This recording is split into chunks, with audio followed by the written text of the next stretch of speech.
The atmosphere in Washington has shifted in recent days, carrying a sense of anticipation rarely seen in diplomatic circles.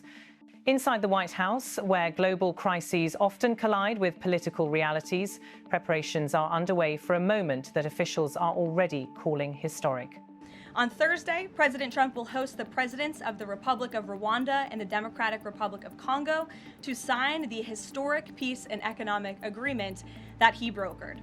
On Thursday, the presidents of Rwanda and the Democratic Republic of Congo are set to arrive in Washington to sign a peace agreement that many believed would never materialize. For decades, the relationship between Kigali and Kinshasa has been defined by mistrust, proxy conflicts, and the echoes of violence that have shaped Central Africa's modern political landscape. Now, under an initiative facilitated by US President Donald Trump. The two leaders are traveling to the American capital to formalize a deal that the White House says could end years of regional instability. As officials move through the corridors of power, the tone is unusually optimistic. White House spokesperson Karoline Leavitt stepped before reporters this week to frame the moment in unmistakably historic terms. In her words, the presidents of Rwanda and the DRC would meet with President Trump to sign the historic peace agreement that Washington has been quietly shaping behind the scenes. Her statement came with the gravitas of a breakthrough, still fragile, one that required months of closed-door negotiations, security assessments, and diplomatic pressure applied at precisely the right moments. Behind Leavitt's announcement lies a story far more complex than a scheduled photo op in the East Room. The United States has long viewed the Great Lakes region as a simmering flashpoint where unresolved political disputes and armed groups threaten not just local populations, but the wider stability of Central Africa.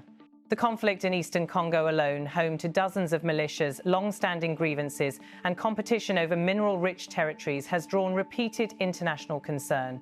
Rwanda has been accused of supporting armed groups across the border, while it maintains that instability in Congo fuels cross-border threats that it cannot ignore. These tensions have produced countless diplomatic attempts, most of them failing before gaining momentum.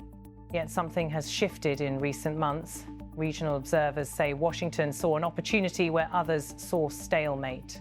With conflict in Ukraine consuming European diplomatic capacity and tensions rising in regions across the world, US officials began to reassess areas where a decisive American push could make a measurable difference. The Great Lakes region emerged as one such arena. The United States, which has historically balanced its approach between support for Congo's sovereignty and cooperation with Rwanda on security matters, recognized the value of a diplomatic intervention that could bring two critical partners to the table. The breakthrough came quietly.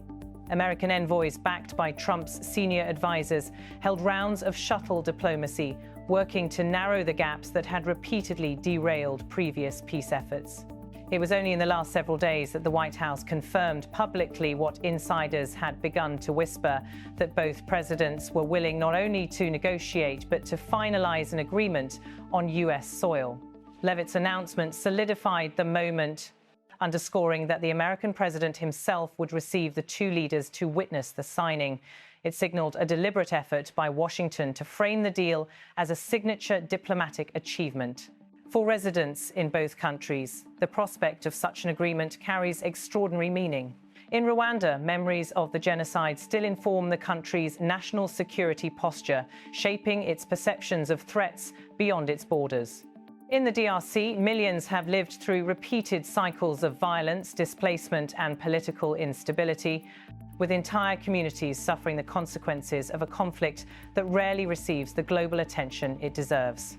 Any progress toward peace, even symbolic, carries the weight of long-delayed justice and the hope for stability that has eluded the region.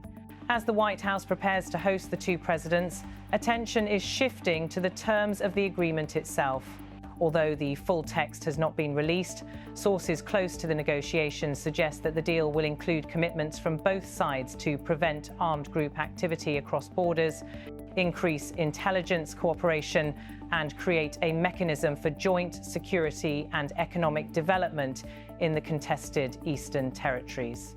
The United States has reportedly played a central role in drafting portions of the security framework, offering to oversee certain monitoring functions to ensure the agreement does not collapse under political pressure.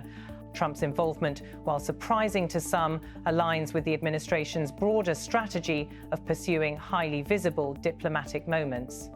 The White House has emphasized that the president personally encouraged both leaders to use Washington as neutral ground, an environment where political tensions could be set aside in favor of concrete agreements.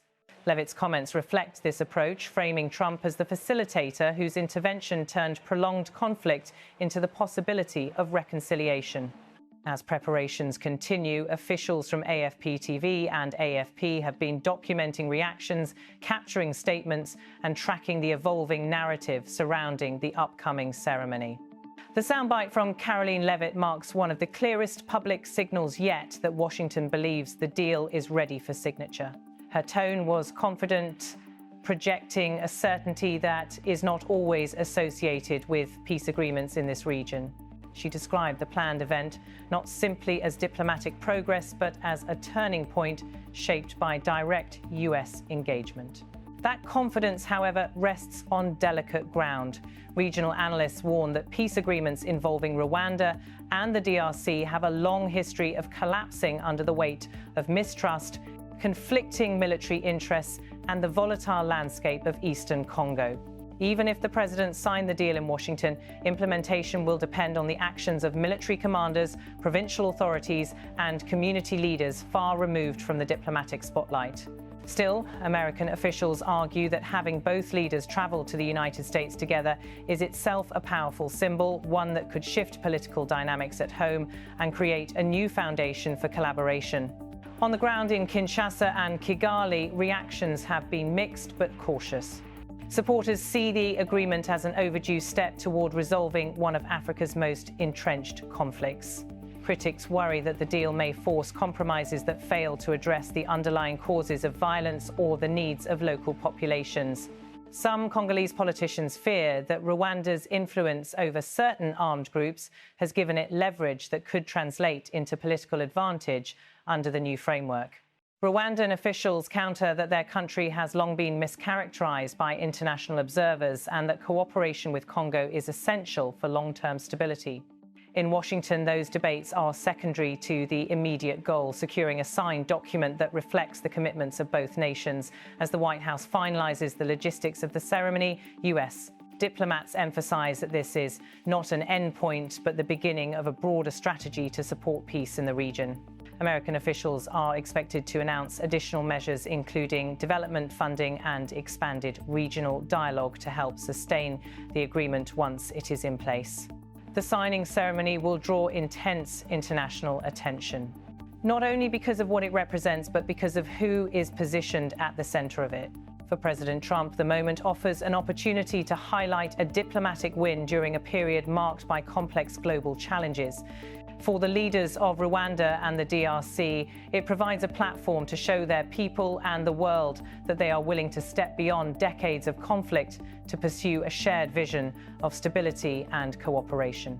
As Thursday approaches, the mood in the White House press room reflects a mix of urgency and hope.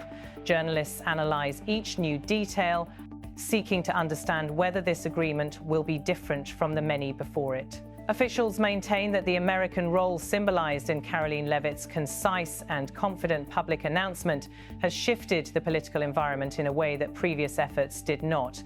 They point to the trust-building mechanisms embedded in the agreement, the direct involvement of the U.S. President, and the willingness of both African leaders to sign the deal on foreign soil as signs that this moment carries real potential.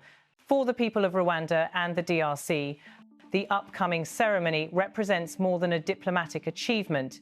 It offers a rare glimpse of what peace could mean for communities accustomed to instability, displacement, and the constant threat of violence. It suggests that even deeply rooted conflicts can approach resolution when political will, international commitment, and timely negotiation align. As the sun sets on the eve of the ceremony, Washington stands at the center of a story that stretches far beyond its borders, the signature of two presidents, witnessed in the halls of the White House, may mark the first step toward a new chapter for Central Africa.